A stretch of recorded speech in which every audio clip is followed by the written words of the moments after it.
Bapak Ibu yang saya hormati, Assalamualaikum warahmatullahi wabarakatuh. Tentunya puji syukur kehadirat Allah Ta'ala, Tuhan Yang Maha Kuasa, atas limpahan taufik hidayahnya. Kita semua bisa ada di sini dalam keadaan selamat, semoga tambah sehat. Yang kedua, disampaikan terima kasih kepada Bapak Ibu yang sudah berkenan hadir di tempat ini, di Depo Mangkata Mojopahit, Radio Ratu FM Kabupaten Jember, pada hari Sabtu tanggal 15 Agustus 2020 dengan sebuah tema yaitu cara mengobati tumor ganas pada payudara yang sudah pecah. Ini yang kami angkat karena apa? Penyakit ini yang sangat ditakuti oleh kaum perempuan. Karena apa? Dampak daripada tumor ganas ini, seorang perempuan harus rela kehilangan kedua payudaranya, bahkan kalau ini nanti menyebar bisa kehilangan nyawanya.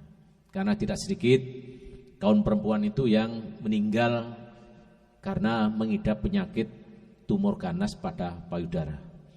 Bapak Ibu yang saya hormati, bahwa tumor ganas itu awalnya seseorang yang makan tanpa terkontrol. Di antaranya adalah satu, suka cabai. Yang kedua, seperti suka mie, suka telur, suka ikan jeroan, udang atau ikan laut. Ditambah lagi dengan umbi-umbian yang banyak mengandung kolesterol tinggi. Karena dari lambung yang kurang sehatlah, maka kolesterol itu meningkat. Bukan sakit. Kadang Bapak Ibu sekalian, kalau ada kolesterol tinggi atau dikatakan lambung, pasti yang bersangkutan mengatakan bahwa saya tidak merasakan sakit lambung. Sakit lambung tidak harus sakit. Karena lambung ini kalau bicara penyakitnya banyak sekali. Yang dikenal Bapak Ibu atau para penyandang gangguan lambung biasanya mah, nyeri atau ada gas lambung yang tinggi.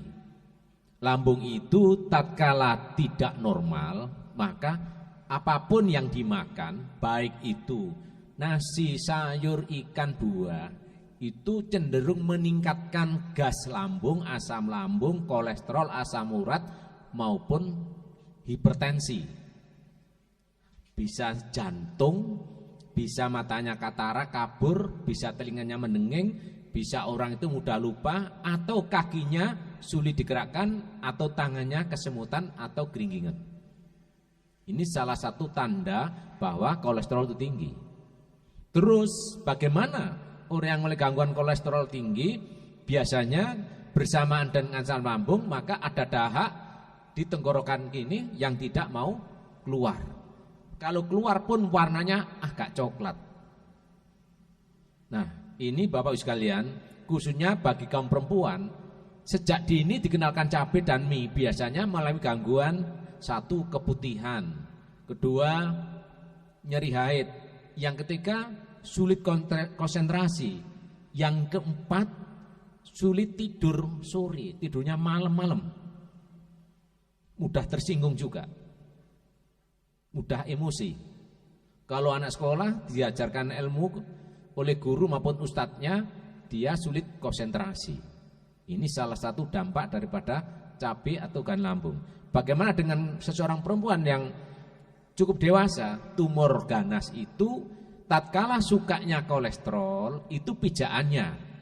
Kalau tumor itu tidak akan hinggap berkembang pada seseorang yang kolesterolnya rendah atau normal. Sedangkan kolesterol itu berdomisili, bertempat di 3 tempat. Pertama itu karena dari lambung dicerna masuk ke usus halus masuk ke darah, keliling di darah, lama kelamaan dia masuk ke jaringan tubuh di daging. Nah, karena di daging penuh, lama-lama di persendian. Makanya seseorang yang kolesterol tinggi kalau kena tumor ganas itu mesti terkait dengan lambung. Walaupun payudaranya diangkat, dioperasi, diambil semua, itu tidak menyelesaikan karena terlanjur sudah mendarah daging itu dan akarnya itu di lambung.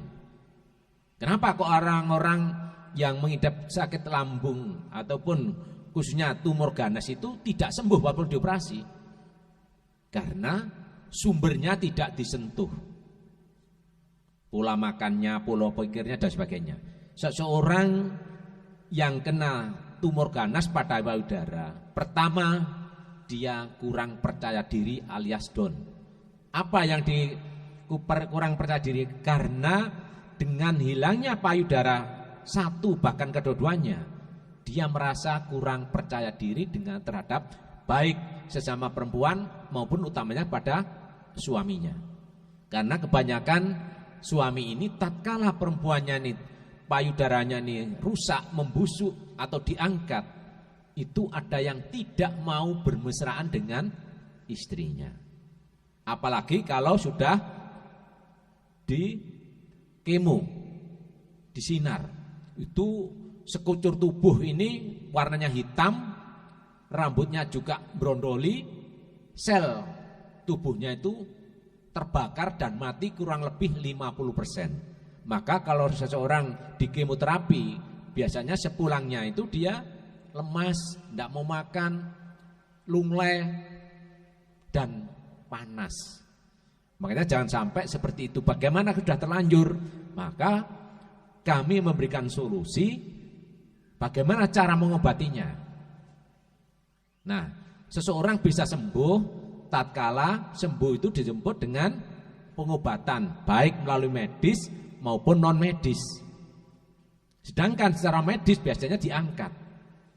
Tadi tak kembalikan, kalau diangkat maka seseorang itu kehilangan kepercayaan, merasa rendah diri, dan tidak banyak mau bergaul dengan orang lain. Nah, inilah yang berbahaya. Tugas keluarga, sanak saudara, handetolan, itu meyakinkan, memberikan motivasi pada yang bersangkutan bahwa dengan payudara diambil itu bukan berakhir segala-galanya. Walaupun mereka sadar, kalau diteruskan, biasanya hidupnya tidak akan lama. Karena sudah diangkat kanan kiri, biasanya menyebar ke seluruh tubuh dan yang bersangkutan akhirnya kurus dan meninggal. Makanya kami dari Depo Manggata Majapahit memiliki rasa kepedulian terhadap kaum perempuan yang sudah terlanjur memiliki gangguan atau mengidap tumor ganas pada payudara. Apakah tumor itu hanya di payudara? Oh, banyak sekali tumor itu. Ada tumor otak, tumor kulit, tumor hati, tumor usus, tumor lambung, dan banyak sekali. Tapi yang paling berbahaya sementara yang kami angkat pada kesempatan ini adalah cara pengobatan terhadap seseorang yang mengidap tumor ganas di payudara.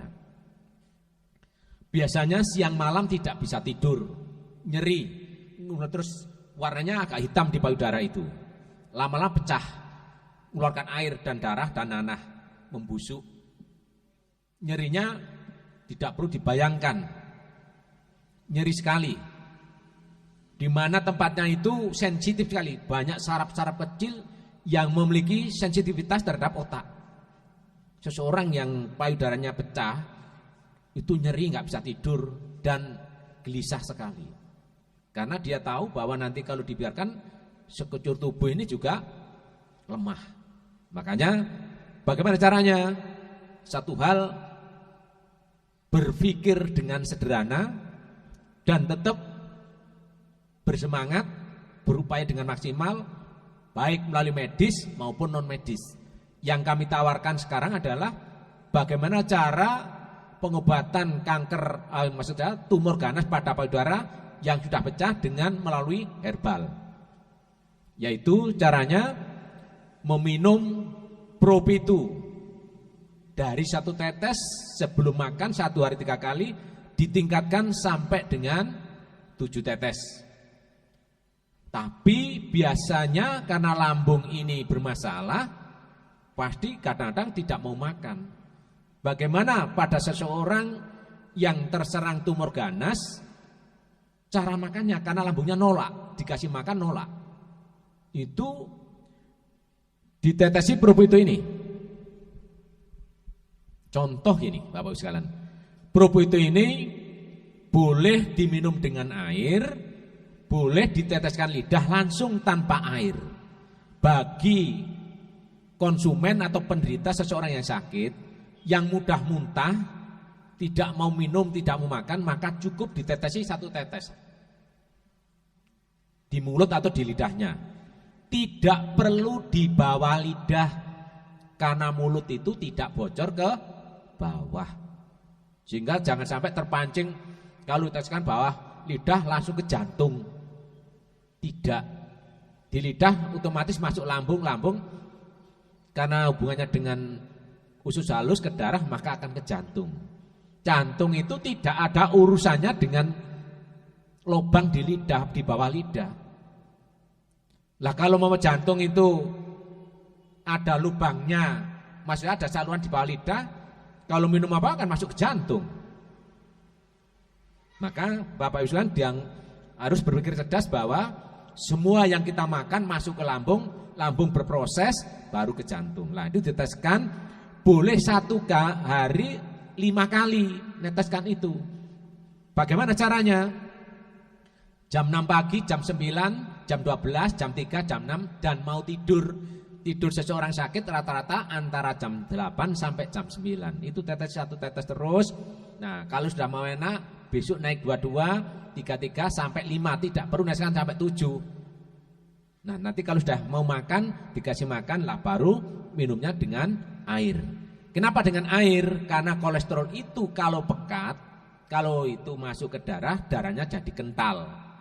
Laju ndapnya darah lambat. Kalau lambat orang itu mudah capek, mudah lelah. Tangannya tidak bisa digerakkan dengan cepat. Karena hubungannya dengan saraf dan otot. Seperti itu. Makanya orang yang memiliki gangguan lambung hendaknya jangan minum air es dingin. Karena peran lambung ini nanti tidak bisa maksimal. Hindari air es seperti itu. Terus bagaimana? Setelah ditetesi, tapi sebelumnya karena kalau dia mau makan, usahakan makanan yang menggunakan beras sehat. Beras sehat itu tidak putih. Kalau putih tinggal ampasnya saja. Dan ini kalau dimakan, maka dengan lambung yang kurang sempurna, maka pemicu kolesterol. Bagaimana kalau sudah tinggi? Ya jagung tidak boleh, ikan laut tidak boleh, apalagi telur puyuh, sangat tinggi sekali. Dihindari seperti itu. Nah, setelah makan beras sehat itu, karena beras sehat itu kandungannya cukup tinggi, seratnya juga tinggi, B2-nya, B6, B12 itu untuk kesehatan jantung dan daya tahan tubuh, dan untuk berlancar pencernakan. Seperti itu. Nah, kalau sudah seperti itu bagaimana kalau sudah pecah? Maka lukanya ini disediakan 1 air liter yang sudah mendidih itu, dikasih garam dapur 1 sendok, dikasih asam kurang lebih 4-5 cm dimasukkan ke panci itu, ditambah lagi daun suruh hijau 5-7 lembar. Kalau sudah dianggap cukup panasnya dan garamnya sudah meleleh, daun suruhnya juga demikian, asamnya sudah hampir larut, didinginkan. Setelah dingin, dimasukkan botol, diambil ampasnya. Ampasnya apa? Isinya asam, daun suruh, dilepas. Nah, setelah dingin dimasukkan botol seperti ini, dibuka sedikit, bertahap untuk mencuci apa itu? Payudaranya itu.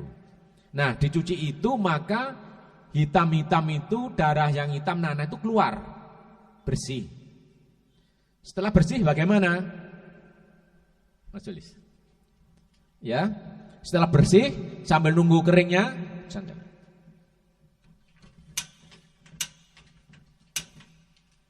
Nah, setelah dicuci kan nunggu kering.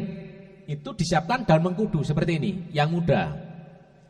Daun mengkudu ini dipanaskan seperti ini di atas kompor ini. Tujuannya apa Bapak Ibu sekalian? Dipanaskan di kompor ini dengan cara ini agar daunnya ini lemas, lentur, dan virus yang mungkin masih menempel di daun mengkudu ini mati. Tapi dicuci dulu agar debu-debu kotoran tidak menempel di sini.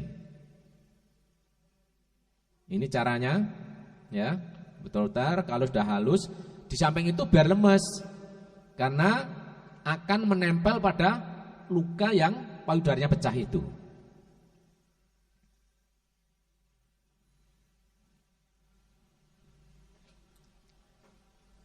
Nah, setelah ini, ayo Pak. Nah, seperti ini saya tunjukkan, saya peragakan bagaimana cara memasangnya. Ya. Coba dipegang Mbak. Seandainya ini yang payudara sini lah. Coba ikat Mas ya. Dikasih kain kasa ini tapi ya dibuka, ini peragaan saja. Nanti jangan-jangan di sana nanti enggak dilepas. Saya ikat. Ya, seperti itu. Ditutup itu sebelum sebentar ya. Maaf, dibuka dulu. Ini sebelum ditutup karena sudah kering. Nah, ini ditolesi 1 tetes atau 2 tetes gitu, dioleskan yang luka ini, yang pecah itu. Sampai rata, tidak boleh dengan kapas. Jari yang sudah disuci hamakan, dibersihkan dengan sabun atau dengan alkohol, terus dicuci air. Nah, dioleskan ini, terus umpama dioleskan ya, contoh seperti ini. Nah, ini dioleskan, terus ditutup dengan daun mengkudu yang sudah dipanaskan tadi. Kanan kiri, terus dipakai tidur atau jalan-jalan terserah. Bagaimana caranya ini? Pagi dan sore hari, setelah mandi pagi dan setelah mandi sore hari. Sebentar Mas Yanu, 2 ke sana ini, biar tidak lepas. Seledan sini disilang. Nah, ini nanti kalau salah nanti malah bersikup. Boleh tidak setelah ini pakai BH? Boleh, biar tidak lepas. Tujuannya apa dengan daun mengkudu itu? Daun mengkudu itu memiliki sebuah zat yang bisa menekan apa yang ditekan itu? Pertumbuhan sel tumor itu. Kalau ada kanker juga sama, selnya akan ditahan. Nah, dengan minum Propitu ini tadi, nah setelah itu selesai, baru yang bersangkutan boleh makan, boleh sarapan, boleh. Setelah itu dilanjutkan dengan, ya boleh kembali Mbak ya. Nah itu karena kanker, Mas komponen ya. Tumor ya, tumor itu boleh menggunakan orsakan. Kalau yang lebih bagus lagi, yang khusus pakai orsatum 2 kapsul. Tapi cara bagaimana kalau awal? Sesudah makan pagi 1 kapsul, terus diminumi teh mahkota Mayangkara atau mama. Siang pun demikian, 1 kapsul sesudah makan, sebelum makan minum Propitu. Setelah itu disuruh atau diminumi dengan teh mama 1 gelas. Sore pun demikian. Setelah 2 hari atau 3 hari baru 2 kapsul. Insya Allah atas izin Allah tumor tersebut berangsur-angsur tertekan dan mati. Insya Allah orangnya sembuh. Itu makanya penting sekali. Bagaimana dengan orang yang tumor di tempat lain? Nah, nanti disesuaikan aja seperti itu. Karena tumor ini tidak hanya di situ, banyak tempatnya. Berdua sekalian. Itulah Mbak sekalian, sekilas bagaimana cara mengatasi atau mengobati bagi penderita tumor ganas pada payudara yang sudah pecah. Sehingga yang persoalan insya Allah sudah tanpa kemoterapi atau kalau sudah kemo, tidak ada persoalan. panas, kulit hitam, rambut berondoli, insya Allah tidak lama akan tumbuh dan kembali normal. Ini semoga apa yang tak sampaikan ada guna manfaatnya bagi para penderita tumor ganas yang di payudara yang sudah pecah seperti itu. Baiklah Bapak sekalian, itulah yang bisa kami sampaikan. Kalau ada kurang lebihnya saya mohon maaf dan kami akhiri Dinas Syiratal Mustaqim. Wassalamualaikum warahmatullahi wabarakatuh.